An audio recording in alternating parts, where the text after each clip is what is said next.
नमस्कार विद्यार्थी मित्रांनो, आजच्या तासिकेमध्ये तुम्हा सर्वांचं स्वागत आहे. यापूर्वीच्या तासिकेमध्ये आपण सूक्ष्म अर्थशास्त्र आणि स्थूल अर्थशास्त्र या दोन्ही शाखेचा विकास कशाप्रकारे झालेला आहे त्याचे विवेचन केलेले आहे. त्याचप्रमाणे त्या शाखेच्या विकासामध्ये कोणत्या अर्थशास्त्रज्ञांनी योगदान केले त्याचीसुद्धा माहिती आपण पाहिलेली आहे. आपल्याला माहिती आहे की सूक्ष्म अर्थशास्त्र आणि स्थूल अर्थशास्त्र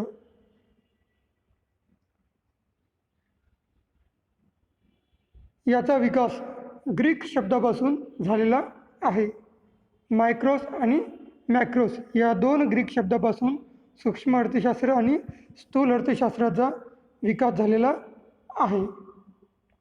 त्याचप्रमाणे अर्थशास्त्रज्ञ रॅग्नर फ्रिश यांनी, ज्यांना अर्थशास्त्राचा सर्वप्रथम नोबेल पुरस्कार मिळालेला होता, त्यांनी अर्थशास्त्राच्या योगदानामध्ये महत्त्वाची भूमिका बजावलेली आहे. त्यासोबतच सनातनवादी अर्थशास्त्रज्ञांच्या कालखंडामध्ये सूक्ष्म अर्थशास्त्राचा विकास कशाप्रकारे झाला ते सुद्धा आपण सविस्तरपणे पाहिलेलं आहे. आणि स्थूल अर्थशास्त्राच्या विकासामध्ये सुद्धा सनातनवादी अर्थशास्त्रज्ञ, त्याचबरोबर नवसनातनवादी अर्थशास्त्रज्ञ लॉर्ड केन्स यांनी स्थूल अर्थशास्त्राच्या विकासामध्ये महत्त्वाची भूमिका बजावली आहे. ती सुद्धा आपण मागच्या तासिकेमध्ये अभ्यासलेलं आहे. तर आज आपण या दोन शाखांपैकी सूक्ष्म अर्थशास्त्र म्हणजे काय, त्याचा अर्थ नेमका काय ते आता आपण बघणार आहोत. तर बघा, सूक्ष्म म्हणजे वस्तूचा लहान भाग किंवा हिस्सा होय. सूक्ष्म अर्थशास्त्र राष्ट्रीय अर्थव्यवस्थेच्या लहान भागाशी संबंधित आहे. सूक्ष्म अर्थशास्त्र वैयक्तिक उपभोक्ता, वैयक्तिक उत्पादक किंवा पेढी, विशिष्ट वस्तूंची किंमत किंवा घटकांची किंमत यासारख्या वैयक्तिक घटकांच्या आर्थिक क्रिया व वर्तनांचा अभ्यास केला जातो. बघा, यामध्ये काय म्हटलं आहे की सूक्ष्म म्हणजे वस्तूचा लहान भाग किंवा हिस्सा होय.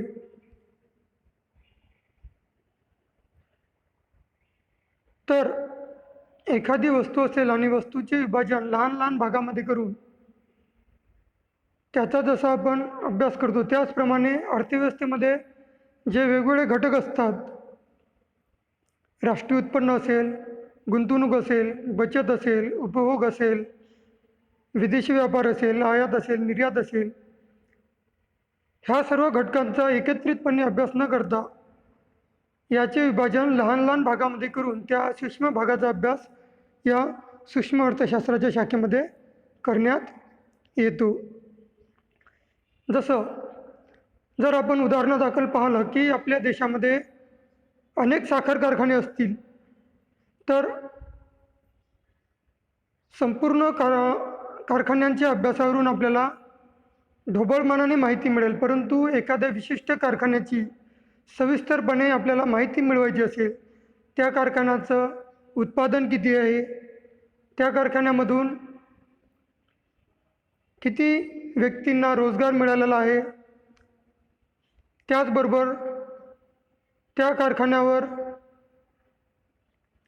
अप्रत्यक्षरित्या किती व्यक्तींचं अवलंबित्व आहे, या सर्व गोष्टींची माहिती आपल्याला ढोबळमानाने मिळवता येत नाही. त्यासाठीच आपल्याला त्या विशिष्ट कारखान्याचा सूक्ष्मपणे अभ्यास करावा लागेल. आणि म्हणूनच जर आपल्याला त्या कारखान्याचा अभ्यास करावायचा असेल सविस्तरपणे, तर आपल्याला सूक्ष्म अर्थशास्त्राच्या या शाखेमधून करावं लागतं. म्हणून संपूर्ण अर्थव्यवस्थेमध्ये जे काही कारखाने असतील त्या संपूर्ण कारखान्याचा अभ्यास न करता एका विशिष्ट साखर कारखान्याचा अभ्यास आपल्याला करून त्या कारखान्यामधून जे काही उत्पन्न असेल, बचत असेल, गुंतवणूक असेल किंवा उपभोग असेल, या सर्व बाबीसंबंधी सविस्तरपणे माहिती मिळवता येते. यासाठीच आपल्याला सूक्ष्म अर्थशास्त्र अत्यंत महत्त्वाचं आहे.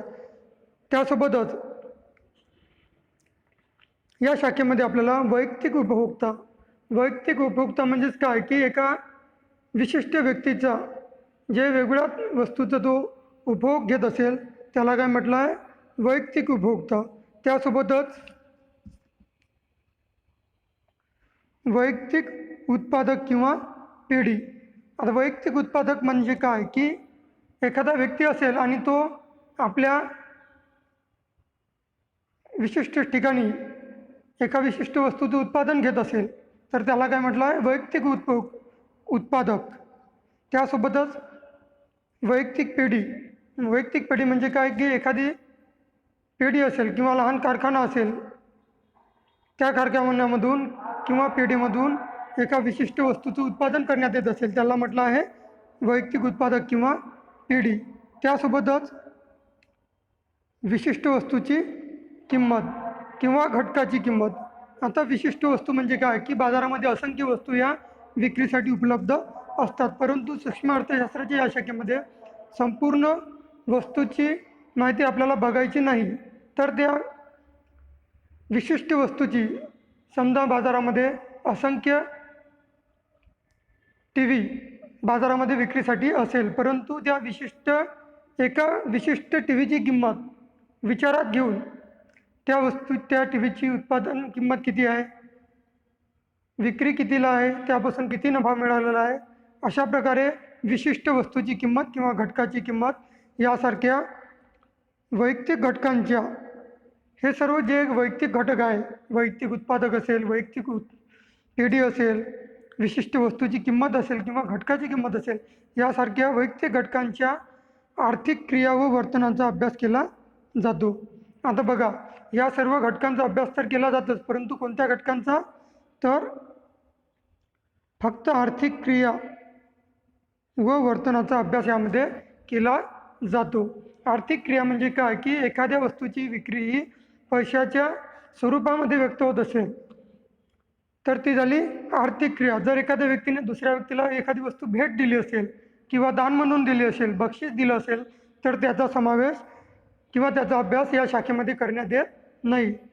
तर अशा वस्तूचा किंवा अशा घटकाचा अभ्यास यामध्ये होतो की ज्याचा संबंध पैशाच्या स्वरूपामध्ये व्यक्त होत असेल किंवा त्याची खरेदी विक्री पैशाच्या माध्यमातून होत असेल. अशा प्रकारे सूक्ष्म अर्थशास्त्राचा अर्थ तुम्हाला लक्षात आला असेल. सोप्या भाषेत सांगायचं झालं तर एक विशिष्ट उत्पादक किंवा पेढी किंवा विशिष्ट वस्तूची किंमत किंवा घटकाची किंमत याची जी आर्थिक क्रिया असेल किंवा जे आर्थिक वर्तन असेल याचा अभ्यास सूक्ष्म अर्थशास्त्राच्या शाखेमध्ये करण्यात येतो. अशा प्रकारे हा सूक्ष्म अर्थशास्त्राचा अर्थ आहे. आणि यामध्ये आपल्याला लक्षात आलं असेल की फक्त लहान घटकांचा, एखादी वस्तू लहान घटकामध्ये विभाजन करून किंवा अर्थव्यवस्थेमध्ये जे वेगवेगळे घटक असतात त्याचे विभाजन लहान घटकांमध्ये करून त्या लहान घटकांचा अभ्यास सूक्ष्म अर्थशास्त्राच्या शाखेमध्ये करण्यात येतो. त्यानंतर सूक्ष्म अर्थशास्त्राच्या काही व्याख्या आपल्याला इथे अभ्यासाला दिलेल्या आहेत. कुठल्याही शाखेचा अभ्यास करताना त्या शाखेच्या काही महत्त्वाच्या व्याख्या असतात. कोणत्याही घटकाचा एक विशिष्ट अशी व्याख्या असते, त्याचप्रमाणे सूक्ष्म अर्थशास्त्राची व्याख्यासुद्धा आपल्याला इथे अभ्यासावेळी लागेल. तर इथे आपल्याला 2 व्याख्या अभ्यासाला दिलेल्या आहेत. त्यापैकी पहिली जी व्याख्या आहे ती आहे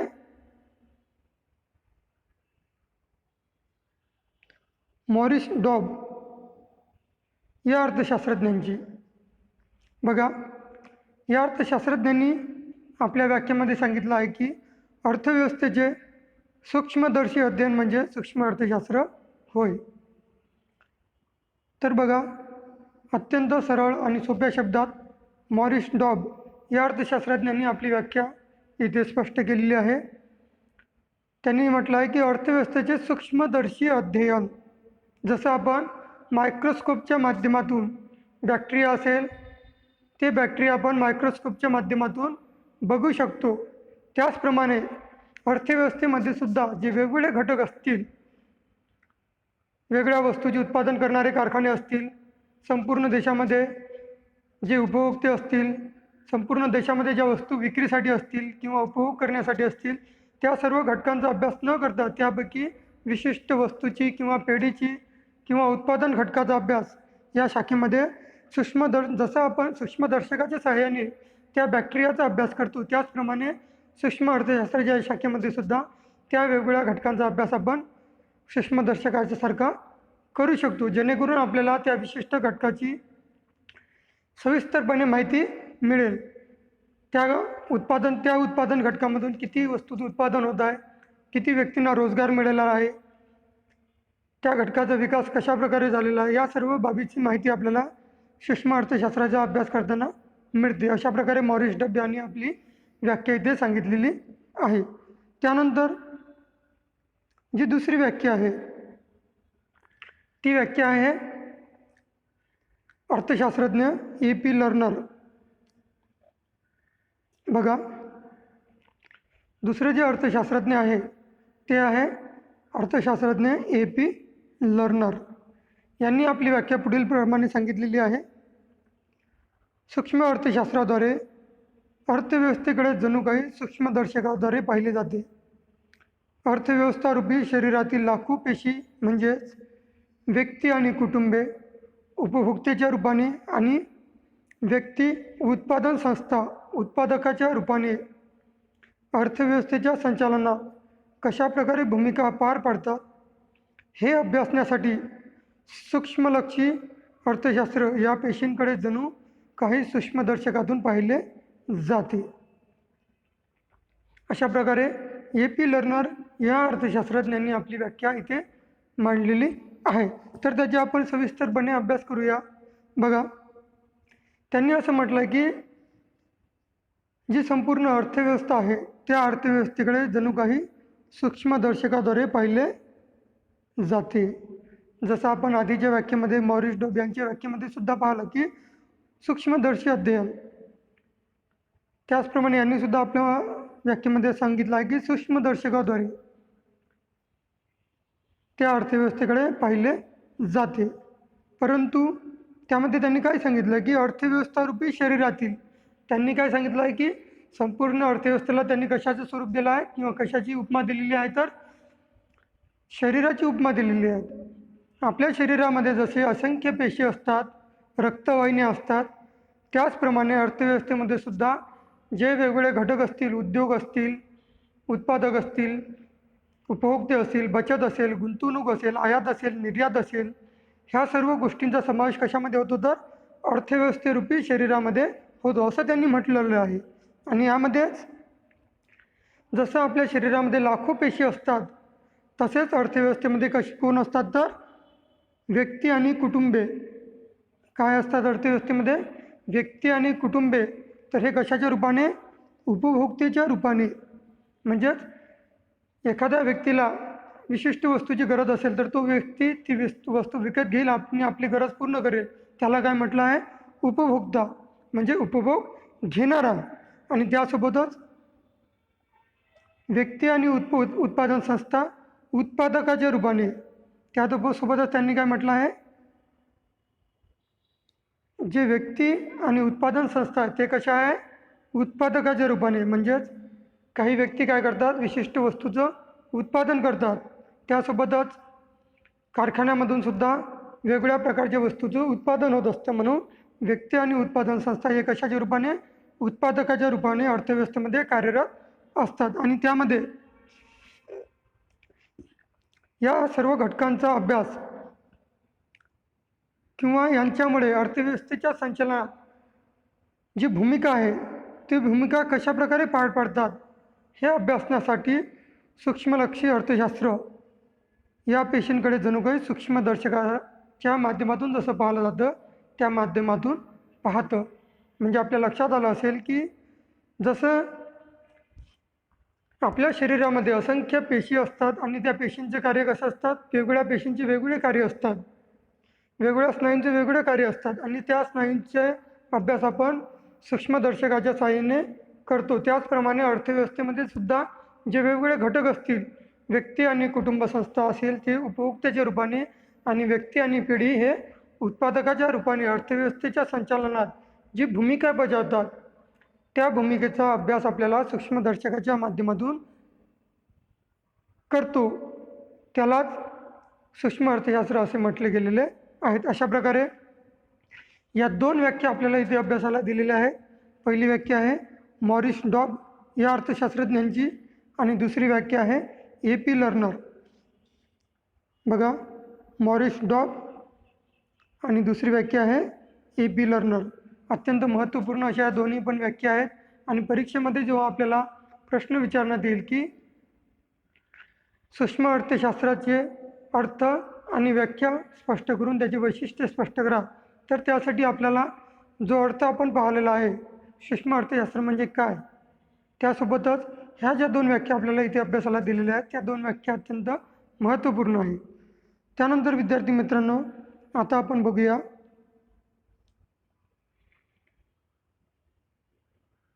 सूक्ष्म अर्थशास्त्राची व्याप्ती.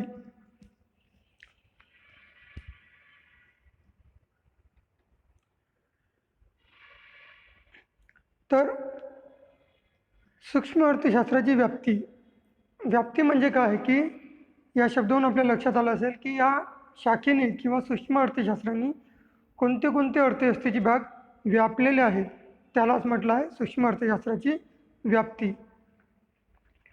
आणि जेव्हा आपण या व्याप्तीचा अभ्यास करू म्हणजे सूक्ष्म अर्थशास्त्राने कोणत्या घटकांना व्यापलेलं आहे त्यावरून आपल्याला सूक्ष्म अर्थशास्त्राची संपूर्णपणे माहिती मिळेल की अर्थव्यवस्थेमध्ये या शाखेचे किती महत्त्वपूर्ण स्थान आहे. आणि अर्थव्यवस्थेचा अभ्यास करताना या शाखेच्या माध्यमातूनच आपल्याला संपूर्ण माहिती गोळा करावी लागेल. सांख्यिकीय असेल, लोकसंख्याविषयक असेल, आर्थिक बाबीसंबंधी असेल, या सर्व बाबीसंबंधीची जी माहिती असते, देशाच्या अर्थव्यवस्थेचे नियोजन असेल किंवा राज्याचं नियोजन असेल, हे तयार करताना संपूर्ण छोट्या छोट्या घटकांची माहिती मिळवणे अत्यंत आवश्यक आहे. आणि त्यासाठी सूक्ष्म अर्थशास्त्राने कोणते घटक व्यापलेले आहेत ते व्यापलेले घटक अभ्यासणे अत्यंत महत्त्वपूर्ण आहे. तर बघा, इथे आपल्याला एक तक्ता दिलेला आहे.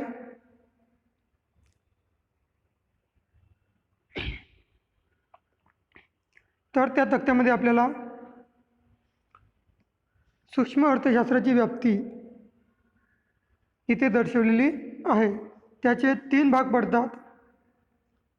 पहिला भाग आहे वस्तूंच्या किंमत निश्चितीचे सिद्धांत, म्हणजेच कुठल्याही वस्तूच्या किमतीची निश्चिती करण्यासाठी किंवा निर्धारण करण्यासाठी आपल्याला सूक्ष्म अर्थशास्त्र महत्त्वाची भूमिका बजावतो. म्हणजे लक्षात घ्या, कुठल्याही वस्तूची किंमत असेल त्या किमतीची निश्चिती करण्यासाठी आपल्याला कोणता घटक महत्त्वाचा ठरतो तर सूक्ष्म अर्थशास्त्र. त्यानंतर दुसरा जो भाग पडतो तो आहे उत्पादन घटकाच्या किंमत निश्चितीचे सिद्धांत. बघा, जे वस्तूच्या उत्पादन घटक असतात भूमी, श्रम, भांडवल आणि संयोजक,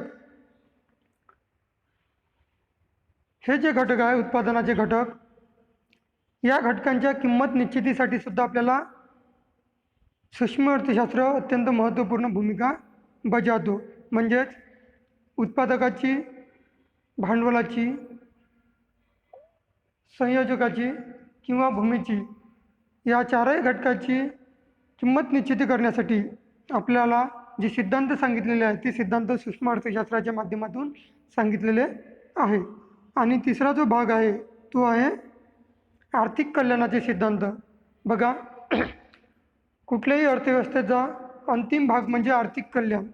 जनतेचे अधिकाधिक आर्थिक कल्याण कशाप्रकारे होईल त्यासाठी देशाची केंद्रीय सत्ता असेल किंवा जी राज्य सरकार असेल ती आपली आर्थिक नीती अवलंबत असते. आणि त्यासाठीच जे आर्थिक कल्याणाचे सिद्धांत आहे ते सुद्धा सूक्ष्म अर्थशास्त्राच्या माध्यमातून इथे व्यक्त केलेले आहे किंवा मांडलेले आहे. अशा प्रकारे सूक्ष्म अर्थशास्त्राची व्याप्ती ही 3 भागामध्ये होते. पहिलं म्हणजे वस्तूच्या किंमत निश्चितीचे सिद्धांत, दुसरा आहे उत्पादन घटकाच्या किंमत निश्चितीचे सिद्धांत आणि तिसरा आहे आर्थिक कल्याणाचे सिद्धांत. अशा प्रकारे सूक्ष्म अर्थशास्त्राची व्याप्ती ही 3 भागामध्ये विभाजित होते. त्यानंतर पुन्हा त्याचे उपघटक पडतात. जसं वस्तूच्या किंमत निश्चितीचे जे सिद्धांत आहेत त्याचे 2 भाग पडतात. बघा, त्यामध्ये आहे पहिला आहे मागणीचे विश्लेषण आणि दुसरं आहे पुरवठ्याचे विश्लेषण. म्हणजे वस्तूची किंमत निश्चिती कशी होते तर त्यामध्ये जी मागणी असेल, मागणीच्या साहाय्याने वस्तूची किंमत निश्चिती होते.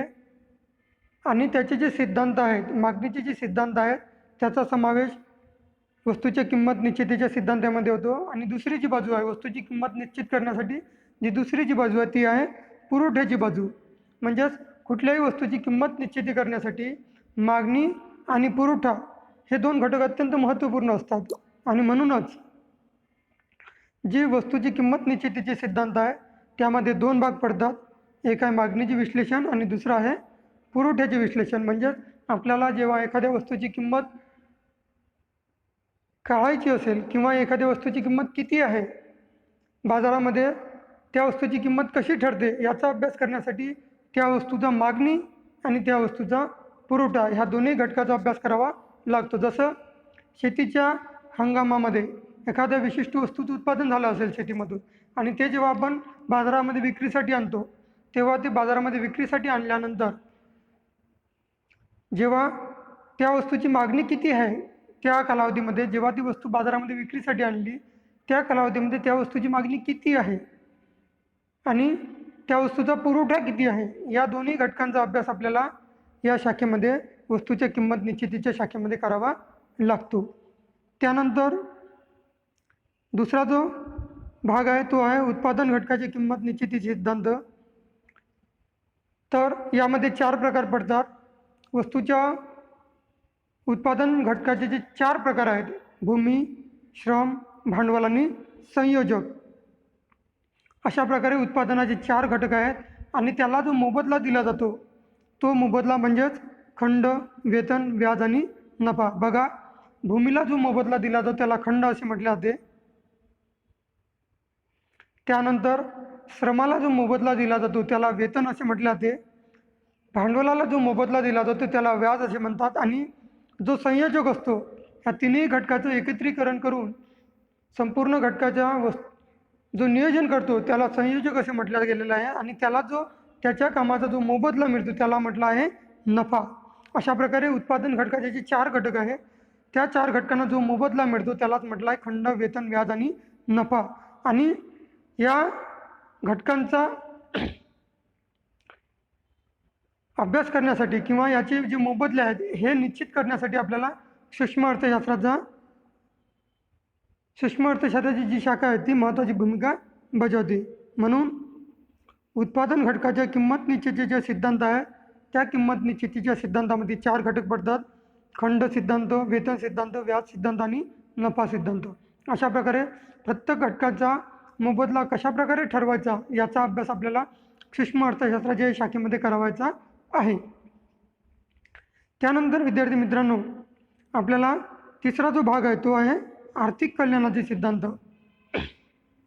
म्हणजेच अधिकाधिक जनतेचे आर्थिक कल्याण कशा प्रकारे होईल याचा अभ्यास सूक्ष्म अर्थशास्त्र या शाखेमध्ये होतो. आणि त्याचे 3 भाग पडतात. त्यामध्ये पहिलं आहे उत्पादन क्षेत्रातील कार्यक्षमता. उत्पादन म्हणजेच काय की एखाद्या विशिष्ट वस्तूचं उत्पादन करण्यासाठी जी कार्यक्षमता असेल त्याचा अभ्यास या शाखेमध्ये करण्यात येतो. त्यानंतर दुसरं आहे उपभोग क्षेत्रातील कार्यक्षमता. उपभोग म्हणजे जे आपण वस्तूचा उपभोग घेतो तो उपभोग कशा प्रकारे आहे, त्याची कार्यक्षमता किती आहे, त्याचा अभ्यास आर्थिक कल्याणाच्या सिद्धांतामध्ये होतो. आणि तिसरं आहे एकूण आर्थिक कार्यक्षमता. म्हणजे संपूर्ण अर्थव्यवस्थेची एकूण आर्थिक कार्यक्षमता कशी आहे याचा अभ्यास या तिन्ही घटका मिळून आर्थिक कल्याणाचे सिद्धांत तयार होतात. अशा प्रकारे सूक्ष्म अर्थशास्त्राची व्याप्ती आपल्याला लक्षात आली असेल. त्यामध्ये 3 भाग पडतात आणि त्याचे उपविभाग पडतात. अशा प्रकारे सूक्ष्म अर्थशास्त्राची जी व्याप्ती आहे त्या व्याप्तीने संपूर्ण अर्थव्यवस्थेला व्यापून टाकलेलं आहे. यावरून आपल्याला लक्षात येईल की सूक्ष्म अर्थशास्त्र ही जी शाखा आहे ती शाखा अत्यंत महत्त्वपूर्ण आहे. आणि संपूर्ण अर्थव्यवस्थेची इत्थंभूत माहिती मिळवण्यासाठी किंवा प्रत्येक घटकाची बारीक सारीक माहिती मिळवण्यासाठी आपल्याला सूक्ष्म अर्थशास्त्राचा अभ्यास करणे अत्यंत आवश्यक आहे.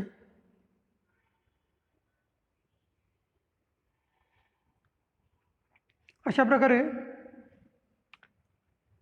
आजच्या या तासिकेमध्ये आपण सूक्ष्म अर्थशास्त्राचा अर्थ, सूक्ष्म अर्थशास्त्र म्हणजे काय ते पाहिलेलं आहे. त्यामध्ये कोणत्या घटकाचा समावेश होतो, तर लहान लहान घटकांचा समावेश सूक्ष्म अर्थशास्त्राच्या या शाखेमध्ये होतो. देशामध्ये जे एकूण गुंतवणूक असेल त्या संपूर्ण गुंतवणुकीचा अभ्यास या शाखेमध्ये होणार नाही, तर एका विशिष्ट व्यक्तीची गुंतवणूक किती आहे किंवा एखाद्या विशिष्ट व्यक्तीची बचत किती आहे किंवा उपभोग किती आहे, असा एखाद्या विशिष्ट वस्तूचा अभ्यास या शाखेमध्ये करण्यात येतो. त्यालाच म्हटलं सूक्ष्म अर्थशास्त्राचा अर्थ. त्यानंतर आहे सूक्ष्म अर्थशास्त्राची व्याख्या. यामध्ये आपण 2 व्याख्या पाहिलेल्या आहेत. अर्थशास्त्रज्ञ मॉरिस टॉब आणि अर्थशास्त्रज्ञ AP लर्नर. या 2 अर्थशास्त्रज्ञांनी आपल्याला सूक्ष्म अर्थशास्त्र म्हणजे नेमकं काय त्याची सविस्तरपणे आपल्याला इथे व्याख्या दिलेली आहे. त्यानंतर आपण अभ्यासलेला आहे सूक्ष्म अर्थशास्त्राची व्याप्ती. म्हणजे सूक्ष्म अर्थशास्त्राने संपूर्ण देशाच्या अर्थव्यवस्थेचे कुठले कुठले भाग व्यापलेले आहेत त्याचा अभ्यास आपण या तासिकेमध्ये केलेला आहे. तर पुढील तासिकेमध्ये आपण सूक्ष्म अर्थशास्त्राची जी व्याप्ती आहे ती व्याप्ती सविस्तरपणे पुढील तासिकेमध्ये अभ्यासू. धन्यवाद.